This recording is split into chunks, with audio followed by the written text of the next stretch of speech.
ఇంకా లేట్ చేయకుండా అసలు ఈ మూవీకి కర్త కర్మ క్రియ అయిన మా హరిహరన్ గారిని ఒకసారి గట్టిగా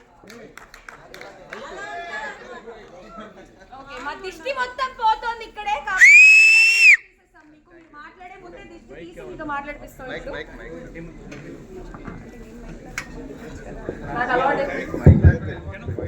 నాకు అలవాటు అయిపోయింది సార్ అనుకోద్దు. Hi, good evening. టీజర్ మీకు ఎలా అనిపించిందండి? ఓకే, పద పద సాంగ్ ఎలా అనిపించింది? సో ఏంటో ఏమో గట్టిగా ఏది ఎనర్జీ లేదనుకుంటా. ఇదిగోండి మా ఇట్లండి ఒకసారి ఒక్క నిమిషం మా హీరోయిన్ అమ్మ అడుగుతుంది గట్టిగా కొంచెం చెప్పండి అని అంటున్నారు. ఎందుకంటే ఆవిడకి చాలా ఇష్టం విజయవాడ ఎనర్జీ అంటే. ఒకసారి గట్టిగా. సో హాయ్ అందరికి నమస్కారం అండి. సో వచ్చిన గెస్ట్లందరికీ చాలా thank you sir. So first నేను ఇక్కడ స్పీడింగ్ చెప్పేస్తాను. ఫస్ట్ ఇక్కడ ఐనాక్స్ సంబంధించిన శివ గారు, రవి గారికి వెరీ వెరీ థ్యాంక్స్ అండి.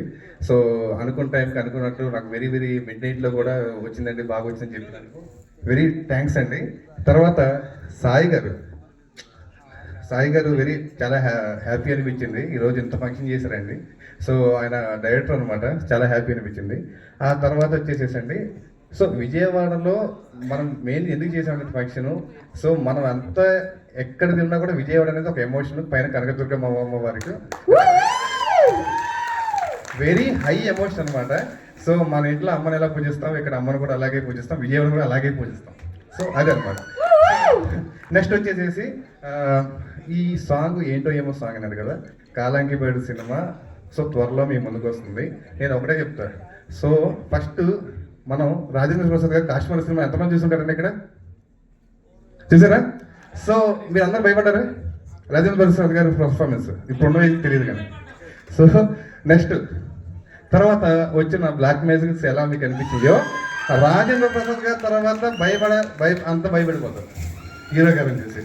సో అంత పర్ఫార్మెన్స్ మూవీలో ఉంటుంది. సో మామూలుగా ఉండదు. సో చూస్తానికి అలా క్వైట్గా ఉంటారు స్క్రీన్లో కూడా. సాంగ్స్ పరంగా క్యారెక్టర్ మనకు అలాగే ఉంటుంది. సినిమాలో నెక్స్ట్ ట్రావెల్ ఉంటుందండి. నెక్స్ట్ హీరోయిన్ గురించి చెప్పాలంటే సాంగ్లో ఎరగొట్టేశారు. సో వాట్ బ్యూటీ మూమెంట్స్ అనమాట. సో రంగస్థలంలో అంటే కొన్ని క్యారెక్టర్స్ కొన్ని టైమ్స్ వస్తూ ఉంటాయండి. సో చిన్న సినిమా అవ్వచ్చు, పెద్ద సినిమా అవ్వచ్చు. సో డిఫరెన్స్ అనేది ఉండదు. సినిమానే ఫైనల్గా ఆడియన్స్ టికెట్ దిగిన తర్వాత. సో అంటే ఎక్కువ సినిమాలు చెప్పను, రంగస్థలంలో రామలక్ష్మి క్యారెక్టర్ మీ అందరం వచ్చింది. ఓకేనా? సో రీసెంట్గా వచ్చిన లెనిన్లో భారతమ్మ క్యారెక్టర్ కూడా మీ అందరం వచ్చేసింది. నెక్స్ట్ కాలాంకి భైరవుడిలో శ్రీదేవి క్యారెక్టర్ కూడా మిమ్మల్ని ఏడిపించేసింది. సో మొన్న ఒకటి వైరల్ అయింది, ఒక పెద్ద మూవీ రిలీజ్ అయినప్పుడు. సో ఏమన్నారు? సో శ్రీదేవిని మీరు బాగా గుర్తుపెట్టుకుంటారు. సో మళ్ళీ చెప్తున్నాను, శ్రీదేవి అనేది మేము బాగా ఎమోషన్ అయిపోతారు. సినిమా అంత బాగుంటుంది. నెక్స్ట్ వచ్చేసేసండి ఇంక చెప్పాలంటే సాంగ్ అయితే బ్యూటిఫుల్గా ఉంది. మన ప్రజెంట్ సాంగ్ గురించే మాట్లాడుకుందాము. ట్రైలర్ ఈవెంట్ ప్రీలీజ్ అయినా బోల్డ్ ఉంది. అప్పుడు మాట్లాడుకుంటే అంటే అప్పుడు మాట్లాడుకోవచ్చు. నెక్స్ట్ మా ప్రొడ్యూసర్స్ అండి, మై గాడ్ ఫాదర్స్. సో మా ఫాదర్ లాంటి వాళ్ళు. ఓకేనండి? సో రామకృష్ణ గారు. సో ఏంటంటే కొత్త అయినా కూడా నాకు ఏది కావాలో అది మిడ్ నైట్ అయినా ఇచ్చేసి పడేసేవాళ్ళు. సో అంత వెరీ పాజిటివ్ అనమాట. Brother from another mother. So father అనమాట. సో గాడ్ ఫాదర్ లాంటి వాళ్ళు. సో మన విజయవాడ అనమాట. సో ఎంకేపాడు. సో మీరు సపోర్ట్ చేయాలి ఖచ్చితంగా రేపు సినిమా రిలీజ్ అయినప్పుడు. నెక్స్ట్ నందు గారు, సో శేఖర్ గారు, సో మన సేద్ర గారికి చాలా థ్యాంక్స్ చెప్పాలి. ఆయనకి లేరు, ఇరాన్లో ఉన్నారు. ఓకే అండి. నెక్స్ట్ వచ్చేసేసి వాళ్ళ అబ్బాయి వచ్చారు శేఖర్ గారు. సో చాలా హ్యాపీ అనిపించింది. సో డిఓపి గారు చూశారు కదా, విజువల్స్ చూశారు కదా, ఎంత మెంటల్ ఎక్కించేసారు. సినిమాలో కూడా అంతే మెంటల్ ఎక్కేసేసింది. సో నా గురించి నేను ఎక్కువ మాట్లాడను. సో అంత సినిమా చాలా బాగుంటుంది. మీరు అన్నట్టు ఇరిగి దిష్టి పొరుగు దిష్టి ఏదైతే ఉందో అది డెఫినెట్లీ ప్రతి ఇంటికి వెళ్ళిపోయింది. ఇది మాత్రం మాకు మై వర్డ్స్ అనమాట. సో థ్యాంక్ యూ అండి, చాలా థ్యాంక్ యూ.